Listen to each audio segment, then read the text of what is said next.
అందరికీ నమస్కారం. నేను సుధాని. పాత రోజుల్లో తిన్న ఆహారం ఎవ్వరికైనా నచ్చాల్సిందే. రుచికి రుచి ఉంటాయి, ఆరోగ్యాన్ని కాపాడతాయి. అటువంటి వాటిల్లో ఉప్పుడు పిండి ఒకటి. జీలకర్ర, మిర్చి వేసి, ఎసరు పెట్టి, ఉప్పు వేసి, బియ్యం నూక ఉక్కించి, ఉపవాసాలప్పుడు అల్పాహారంగా ఆవకాయతోనో, ప్రయాణాల్లోనో ఎక్కువ శ్రమపడి పనిచేసినప్పుడు ఇన్‌స్టంట్ ఎనర్జీ కోసమో తినేవారు. తినే కొద్దీ తినాలనిపించే రుచితో ఉంటుంది. కానీ ఇప్పుడు శారీరక శ్రమ తక్కువుండి, కార్బోహైడ్రేట్స్ ఎక్కువుంటాయని తినడం బాగా తగ్గించేశారు. అందుకే ఉప్పుడు పిండిని కాస్త ఫైబర్‌తో నింపి, సింపుల్ కార్బ్స్‌ని కాస్త కాంప్లెక్స్ కార్బ్స్‌గా మార్చుకొని తింటే సరి. దీనికోసం 1, 2 కేజీల బియ్యాన్ని కడిగి ఆరబెట్టి, సన్నని నూకగా మిల్లు పట్టించుకుంటే బావుంటుంది.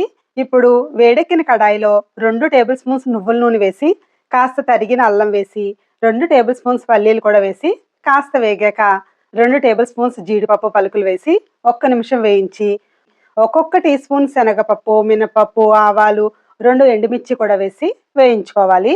ఇప్పుడు చీలికలుగా తరిగిన ఒక్క ఉల్లిపాయి, 5, 6 పచ్చిమిర్చి, ముక్కలుగా కోసిన చిన్న క్యారెట్, 4, 5 బీట్రూట్ ముక్కలు వేసి ఒకసారి కలిపి, కాస్త కరివేపాకు వేసి మూత పెట్టి 2, 3 నిమిషాలు మగ్గించాలి.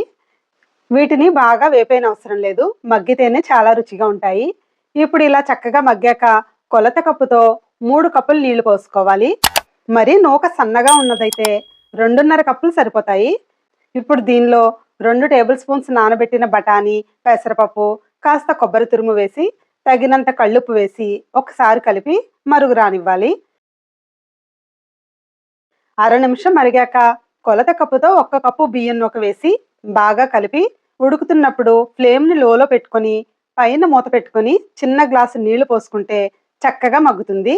మధ్య మధ్యలో 1, 2 సార్లు అడుగుమొయ్య కలుపుకొని మాడు రానివ్వకుండా బాగా మగ్గించుకోవాలి. కనీసం 10 నిమిషాలు మగ్గాక స్టవ్ ఆపేసి వేడివేడిగా తిన్నా బావుంటుంది. చల్లారినా కూడా చాలా బావుంటుంది. అంతేనండి. కాంప్లెక్స్ కార్బ్స్‌ని అందించే ఉప్పుడు పిండి రెడీ అయిపోయింది. నచ్చిందా మీకు? నచ్చినట్లయితే తప్పకుండా లైక్ చేయండి, ట్రై చేయండి. అలాగే మా ఛానల్‌ని తప్పకుండా సబ్స్క్రైబ్ చేసుకోండి. Thank you for watching.